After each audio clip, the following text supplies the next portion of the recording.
Tarde a vocês dois. Gustavo continua com o visual de óculos novo, mas hoje, Thaisa Galvão, eu começo por você. Ladies first, né? A gente vem aí dessa situação aí envolvendo o deputado, né, tão recém-empossado, Michael Diniz, mas não é sobre esse caso específico que a gente vai falar, e sim vamos falar primeiro sobre esse posicionamento do deputado Rafael Mota, pré-candidato ao Senado, que disse: eu não quero saber se pode, não pode coligar, se deve, não deve. Eu quero saber que existe autonomia partidária e eu vou ser candidato.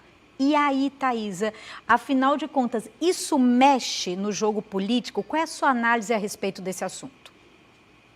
Boa tarde, Micarla. Boa tarde, Gustavo. Boa tarde, vocês que nos acompanham. Micarla, só um parênteses rapidinho para esse assunto que você começou falando aqui com a gente em relação ao deputado novo. Eu só faço uma pergunta para mim mesma e para quem quiser refletir sobre isso. A gente já viu tanta gente, em tanto evento, em tanta apresentação, tantas mulheres se vestindo de Nossa Senhora, nunca teve nenhuma polêmica. Só pelo fato dela ser trans, existe uma sexualidade para vestir uma roupa de Nossa Senhora? É só essa pergunta que eu faço. Micarla, quanto a Rafael Mota, ele segue pré-candidato a senador, né? Independente agora, numa candidatura independente, como ele já sabia que seria a candidatura dele independente, quando a governadora Fátima Bezerra o PT optou pelo apoio a Carlos Eduardo Alves. Hoje ele perdeu o apoio perdeu oficialmente o apoio da deputada federal Natália Bonavides, que deu uma entrevista dizendo que precisava, que teria que seguir ali a linha do PT, e teria que o PT tem que derrotar Rogério Marinho, tem que eleger Carlos Eduardo, votar em Carlos Eduardo para eleger Rogério Marinho, como se derrotar Rogério Marinho não fosse possível, elegendo Rafael Mota. É uma coisa meio esquisita, é aquela chave de roda que a gente viu ali, é a velha história do PT, Micarla, eles brigam, mas na hora vão juntos. Eu não sei se aquele grupo da deputada Natália Bonavides, que é um grupo jovem, um grupo formador de opinião, um grupo independente, eu não sei se esse grupo vota no candidato Carlos Eduardo. Não acho muito, não vejo muita liga nisso, não. Mas vamos ver no que vai dar. Se isso vai ser uma campanha que a Natália vai fazer de fato, de verdade, de vera, como diz, ou se ela vai dizer assim, eu dou declaração, mas fiquem livres para votar em quem vocês quiserem. Micarla, o que Rafael Mota vai encontrar daqui para frente é uma oposição muito ferrenha em relação a pesquisas eleitorais. A gente sabe que as pesquisas eleitorais, se você quiser contratar um instituto de pesquisa hoje para fazer uma pesquisa independente no Rio Grande do Norte, não tem, porque todos já estão fechados ou com alguma candidatura ou com alguma pesquisa pronta para fazer. Mas o que Rafael Mota vai enfrentar é uma quantidade de pesquisas desqualificando seu nome. Se Rafael tiver hoje numa pesquisa com 15%, essas pesquisas vão mostrar Rafael com 8%, com menos de 8%, e por aí vai. A gente sabe que isso vai acontecer. Rafael segue tentando buscar apoios. Rogério Marinho tem apoio junto aos prefeitos, isso ele já conquistou lá atrás, mas a gente não tem visto Rogério conquistar novos apoios. São aqueles prefeitos, Micarla, que até agora, o dia 2 de julho, se os repasses prometidos não forem feitos, que é o prazo onde no ano eleitoral não se pode mais fazer repasses nem para estados nem municípios, se esse dinheiro prometido não chegar até o dia 2, eu não sei para onde vai esse povo, sabe, Carla? E eu não sei também se o eleitor vai ser livre para votar em quem ele quiser, ou se eles vão seguir o apoio dos prefeitos que apoiam Rogério Marinho. Carlos Eduardo Alves é aquela coisa, não tem apoio no interior, não conquista apoio, o máximo que ele faz é sentar numa mesa com 5, 6 pessoas para dizer que foi visitar não sei quem e por aí vai, senta no conforto de ter o apoio da governadora Fátima Bezerra, espera pelos votos dela, e aí Rafael Mota segue, Micarla, como um nome novo, né, conquistando apoios muito mais de população, de eleitores, do que de políticos com mandato, e vamos ver até onde vai dar essa história. Ele segue firme, não abre mão de ser candidato, e vamos ver até onde vai dar. Agora, Gustavo, já que Thaisa falou sobre esse conforto, vamos assim dizer, do ex-prefeito pré-candidato ao Senado, Carlos Eduardo, um projeto de lei enviado pelo Executivo à Câmara Municipal prevê um refis previdenciário, isso vem gerando especulações que teria aí, né, um rombo de cerca de 300 milhões de reais que teriam sido deixados pela gestão do ex-prefeito Carlos Eduardo. Você acredita que isso sendo realmente colocado, isso sendo realmente tratado, o ex-prefeito e pré-candidato vai continuar nesse céu de brigadeiro todo que ele acha que está sendo apoiado pela governadora Fátima?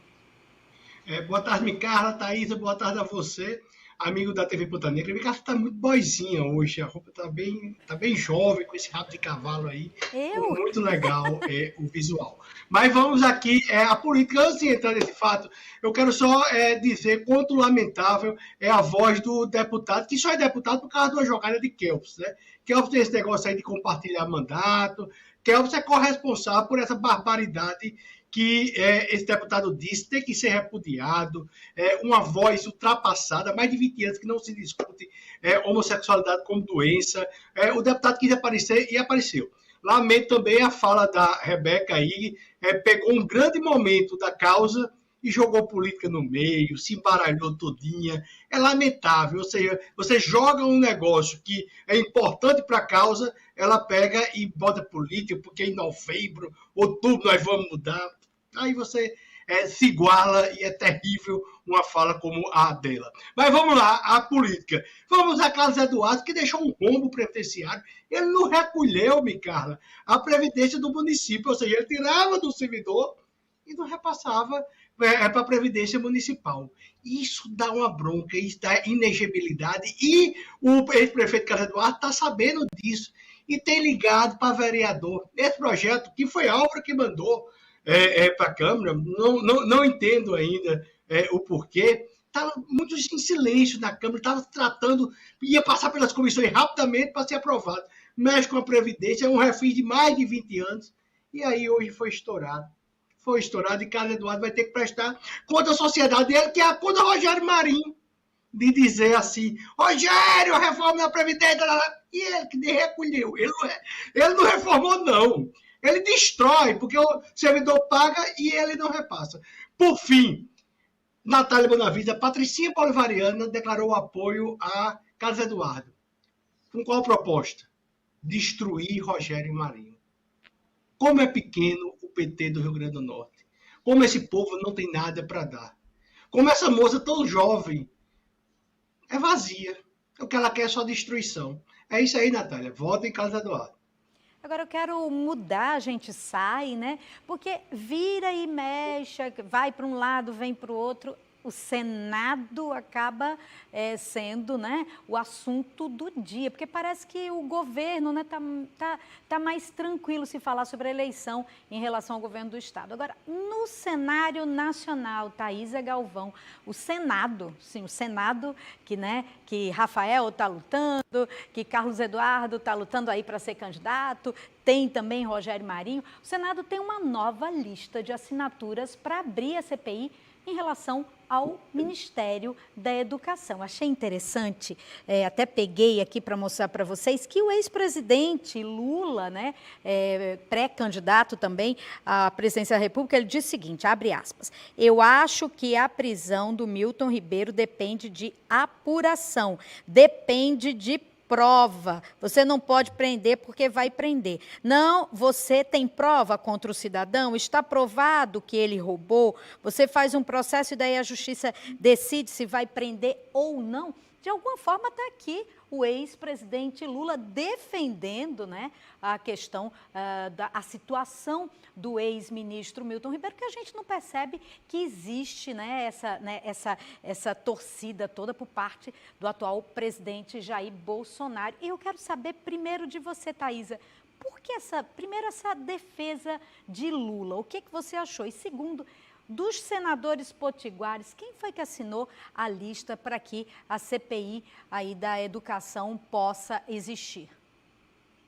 Carla, o ex-presidente Lula sentiu na pele essa questão de ter sido preso, né, durante tanto tempo, e eu acho que o que ele está dizendo aí é que a prisão pela prisão tem que investigar mais, tem que ir a fundo até uma possível condenação para poder levar à prisão. A gente vê muitos casos, né? Eu concordo com ele, eu acho que o ex-ministro podia até não ser preso, as investigações continuam sendo feitas, e agora o Senado vai tentar mais uma vez o que tentou lá atrás, né, Carla? Já tem 26 assinaturas, são 27 necessárias, mas o governo federal já começou a operar, como fez lá atrás, que retirou 3 assinaturas, dentre elas a do senador Stevenson Valentim, aqui do Rio Grande do Norte, que agora está dizendo que não precisa de CPI, porque a Polícia Federal já está investigando. Porém, a oposição quer fazer essa CPI, são 26 assinaturas, mas o governo já está operando, Carla, prometendo liberar verbas para alguns senadores, prometendo fortalecer candidaturas de senadores que são candidatos à reeleição e tentando convencer que a Polícia Federal, por si só, vai investigar até o fim. Então, o senador Stevenson fez essa justificativa nas redes sociais, se referindo à retirada da assinatura dele na tentativa passada, não assinou dessa vez. Jean Paul Prates e Zenaide Maia continuaram assinando. Hoje, Carla, vale salientar, a gente tem que dizer que o ex-ministro foi autorizado a ter liberdade. A Justiça Federal concedeu o habeas corpus, uma liberdade provisória, através de liminar. Ele vai ser ouvido agora à tarde, e a expectativa, Carla, é se ele vai continuar dizendo o que ele disse à Polícia Federal lá atrás, que fez o que fez por ordem do presidente Jair Bolsonaro. Carla, falando de justiça, de Ministério Público Federal do Rio Grande do Norte apresentou uma denúncia contra o pré-candidato Fábio Dantas a governador e o deputado estadual e pré-candidato a federal Kelpis Lima. É uma denúncia por propaganda antecipada, por causa de adesivos que eles têm feito. Inclusive, uma gráfica foi também tá nessa possível denúncia, que a gráfica que fez, porque, por enquanto, eles não têm CNPJ de campanha, não têm autorização para fazer campanha, e esses adesivos que foram apreendidos foram denunciados, são alvo dessa apresentação de denúncia do procurador federal, do Ministério Público Federal do Rio Grande do Norte, Rodrigo Teles.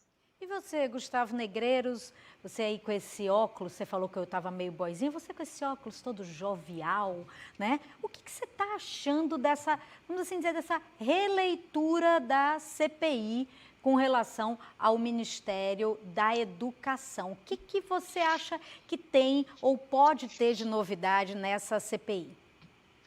Olha, Carla, a CPI ela é um ato político para holofotes, mas eu não sou contra, não. O Senado, a Câmara, são casas políticas que tem que ser feito, sim, as CPI. A gente não pode ter uma postura para cá e outra para lá e outra para lá. Né? Tem que ter uma postura só em relação ao pensamento. Então, que seja aberta assim a CPI. O fato é grave. O ex-ministro teve agora a liberdade, através de um habeas corpus concedido pela Justiça Federal, a segunda instância, o TRF, lá de Brasília. Né? Então, vai responder aí em liberdade o processo que ele tem. É uma acusação muito grave, mas aí a presunção de inocência, até bandido é candidato a presidente, imagine um cara que ainda não foi nem julgado, nem por um juiz de primeira instância. Mas o caso é grave e a gente não deve alisar nunca bandido.